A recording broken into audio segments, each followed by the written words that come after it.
Good morning. ಇವತ್ತಿನ video ಬಂದು ಶುಕ್ರವಾರದಾಗಿರುತ್ತೆ. ಮಣ್ಣತ್ತಿನ ಅಮಾವಾಸ್ಯೆ ಅಂತ ಏನು ಹೇಳ್ತಾರೆ. ಆಷಾಢ ಶುಕ್ರವಾರ ಇವತ್ತು ತುಂಬ ಒಳ್ಳೆಯ ದಿನ ಅಂತ ಹೇಳ್ತಾರೆ. ಇವತ್ತು ನಾನು ಆಷಾಢ ಶುಕ್ರವಾರದ 2ನೇ ವಾರದ ವೈಭವಲಕ್ಷ್ಮಿ ಪೂಜೆನ ಶುರು ಮಾಡ್ಕೊಂಡಿದ್ದೀನಿ.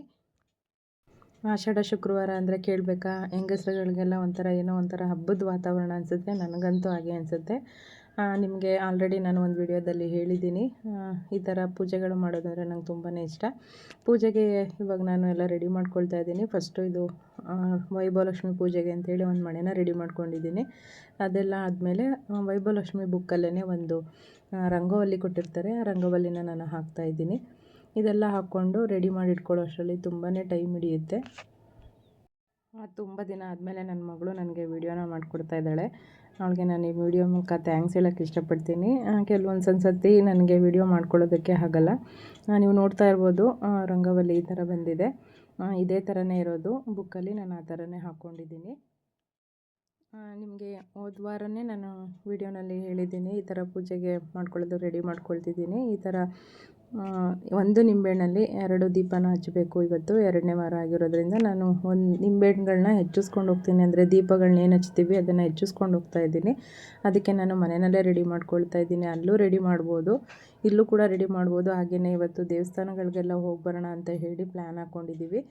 ಅದಕ್ಕೋಸ್ಕರ ನಾನು ಇದನ್ನೆಲ್ಲ ಮನೆಯಲ್ಲೇ ರೆಡಿ ಮಾಡ್ಕೊಳ್ತಾ ಇದ್ದೀನಿ.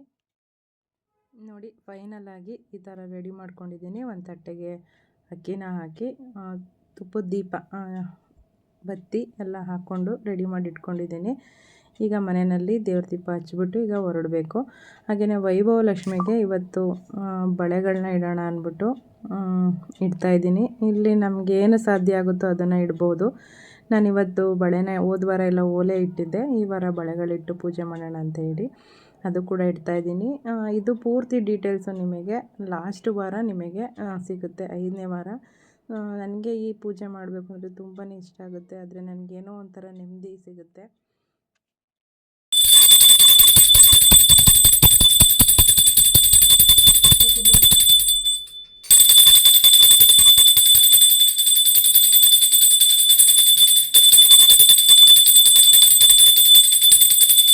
ಮನೆಯಲ್ಲಿ ಪೂಜೆ ಎಲ್ಲ ಮುಗೀತು.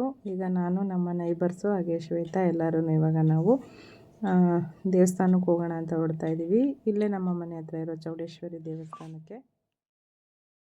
ಹಾಗೆ ದೇವಸ್ಥಾನಕ್ಕೆ ಬಂದ್ವಿ. ಆಲ್ರೆಡಿ ನಮ್ಮ ಫ್ರೆಂಡ್ ಬಂದಿದ್ದರು. ನೋಡಿ, ಎಲ್ಲರೂ ಇಲ್ಲೇ ರೆಡಿ ಮಾಡ್ಕೊಳ್ತಾರೆ. ಅವ್ರವ್ರ ಅನುಕೂಲ, ಮನೆಯಲ್ಲಾದರೂ ರೆಡಿ ಮಾಡ್ಕೊಂಡು ಬರ್ಬೋದು, ಹಾಗೆ ದೇವಸ್ಥಾನದಲ್ಲಾದರೂ ಬಂದು ರೆಡಿ ಮಾಡ್ಕೊಳ್ಬೋದು.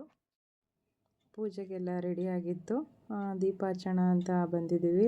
ಇದೇನಿದ್ರು ರಾಹು ಕಾಲದಲ್ಲಿ ಹಚ್ಚಬೇಕು ದೀಪನ.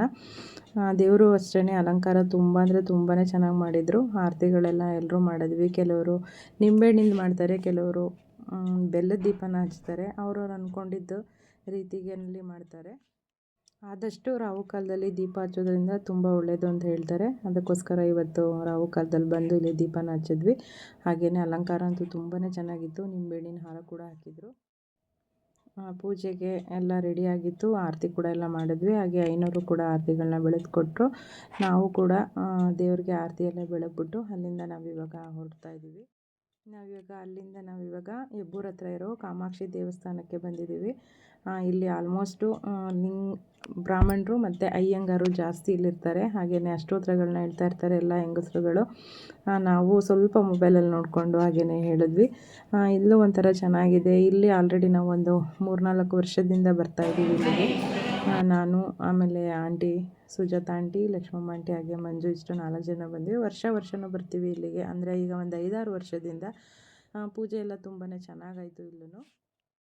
ಇಲ್ಲಿ ವಿಶೇಷ ಏನು ಅಂದರೆ ಕಾಮಾಕ್ಷಿಗೆ 12 ಗಂಟೆ ಒಳಗಡೆ ಪೂಜೆನ ಮಾಡಿಬಿಡ್ತಾರೆ. ಅದಾದಮೇಲೆ ಫುಲ್ಲು ಗರ್ಭಗುಡಿ ಆಗಿರ್ಬೋದು, ಹಾಗೆ ದೇವಸ್ಥಾನ ಆಗಿರ್ಬೋದು, ಪೂರ್ತಿ ಬಾಗಿಲನ್ನು ಹಾಕ್ತಾರೆ.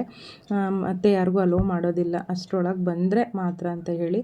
ಅದೆಲ್ಲ ಆದಮೇಲೆ ಅಲ್ಲೇ ಕೂಡ ಪ್ರಸಾದ ಕೂಡ ಇತ್ತು. ನಾವು ಅಲ್ಲೇ ಪ್ರಸಾದ ಕೂಡ ಮಾಡಿಕೊಂಡು ಅಲ್ಲಿಂದ ನಾವಿವಾಗ ಹೊರಡ್ತಾ ಇದ್ದೀವಿ.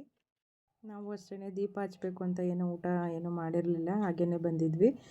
ಇಲ್ಲಿ ಹೊಟ್ಟೆ ತುಂಬ ನಾವು ಊಟನ ಮಾಡಿಕೊಂಡು ಅನ್ನ ಸಾಂಬಾರು ಹಾಗೆ ಹೆಸರುಬೇಳೆ ಪಾಯಸ ಕೂಡ ಮಾಡಿದರು. ತುಂಬ ಚೆನ್ನಾಗಿತ್ತು.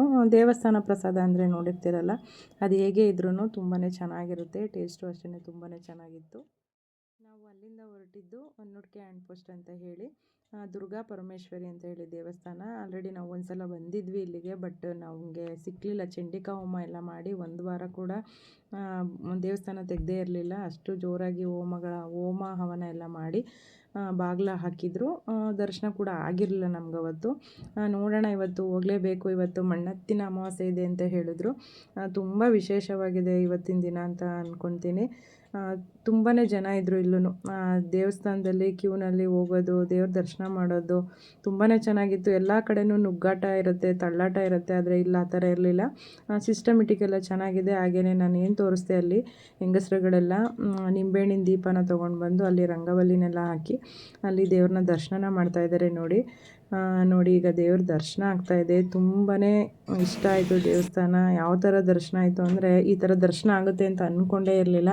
ದುರ್ಗಾ ಪರಮೇಶ್ವರಿ ಎಲ್ರಿಗೂ ಒಳ್ಳೇದು ಮಾಡಲಿ ಅಂತ ಕೇಳ್ಕೊತೀನಿ. ಹಾಗೆ ಫೋಟೋ ವಿಡಿಯೋ ಅಲೋ ಇಲ್ಲ ಅಂದ್ಕೊಂಡಿದ್ದೆ, ಅಲ್ಲಿ ಬೋರ್ಡ್ ಕೂಡ ಹಾಕಿದ್ರು. ಆಮೇಲೆ ಎಲ್ಲರೂ ತೆಕ್ಕೋತಾ ಇರೋದು ನೋಡಿ ನಾವು ಕೂಡ ವಿಡಿಯೋ ಎಲ್ಲ ಮಾಡಿಕೊಂಡೆ. ಅದೆಲ್ಲ ಆದಮೇಲೆ ಇಲ್ಲಿ ಆಚೆ ಬಂದ್ವಿ. ಚಂಡಿಕಾ ಹೋಮ ಎಲ್ಲ ಚೆನ್ನಾಗಿ ಮಾಡಿದರು. ತುಂಬಾ ಹೊಗೆ ಇತ್ತು ಅಲ್ಲಿ. ನಮಗೆ ಸ್ವಲ್ಪ ಸೆಕೆ ಕೂಡ ಆಗೋಯಿತು. ಆಚೆ ಬಂದು ಒಂದು 5 ನಿಮಿಷ ಅಷ್ಟೇ ಕೂತಿದ್ದು. ಅಲ್ಲಿಂದ ನಾನು ಇನ್ನೊಂದು ದೇವಸ್ಥಾನಕ್ಕೆ ಹೋಗಬೇಕಾಗಿತ್ತು, ಪಟ್ಲದಮ್ಮನ ದೇವಸ್ಥಾನ ಅಂತ ಹೇಳಿ. ನಮ್ಮ ಮನೆಯವರು ಆಲ್ರೆಡಿ ಕುತ್ಕೆರೆನಲ್ಲಿ ನನಗೋಸ್ಕರ ಕಾಯ್ತಾಯಿದ್ರು. ನಾನು ಅಲ್ಲೇ ಇಳ್ಕೊಂಡೆ. ನನ್ನ ಜೊತೆ ಬಂದಿದ್ದವರು ಅವರು ಕುಣಿಗಲ್ಗೆ ಹೋದರು. ಇಲ್ಲೂ ಅಷ್ಟೇ, ದೇವರು ತುಂಬ ಅಂದರೆ ತುಂಬಾ ಚೆನ್ನಾಗಿತ್ತು ನೋಡೋದಕ್ಕೆ 2 ಕಣ್ಣು ಸಾಲದು. ಆಲ್ರೆಡಿ ಇಲ್ಲಿ ನೋಡಿರಲಿಲ್ಲ ನಾನು ಇದನ್ನು. ಈ ದೇವಸ್ಥಾನ ನೋಡಿದ್ದಕ್ಕೂ ನನಗೆ ಇವತ್ತು ತುಂಬಾ ಖುಷಿಯಾಯಿತು. ನಾವು 4 ದೇವಸ್ಥಾನ ಹೆಣ್ಣು ದೇವ್ರ ದರ್ಶನನೇ ಮಾಡಿದ್ದೀನಿ. ಈ ವಿಡಿಯೋ ನಿಮಗೆ ಏನು ಅನ್ನಿಸ್ತು ಅಂತ ಕಮೆಂಟ್ ಮೂಲಕ ತಿಳಿಸಿ. ಹಾಗೆಯೇ ಯಾರಾದರೂ ಸಬ್ಸ್ಕ್ರೈಬ್ ಮಾಡ್ಕೊಂಡಿಲ್ಲ ಅಂದರೆ ಸಬ್ಸ್ಕ್ರೈಬ್ ಮಾಡ್ಕೊಂಡು ನೋಡಿ. ಇನ್ನೊಂದು ಒಳ್ಳೆ ವಿಡಿಯೋ ಜೊತೆ ನಾನು ನಿಮ್ಮನ್ನು ಭೇಟಿ ಆಗ್ತೀನಿ.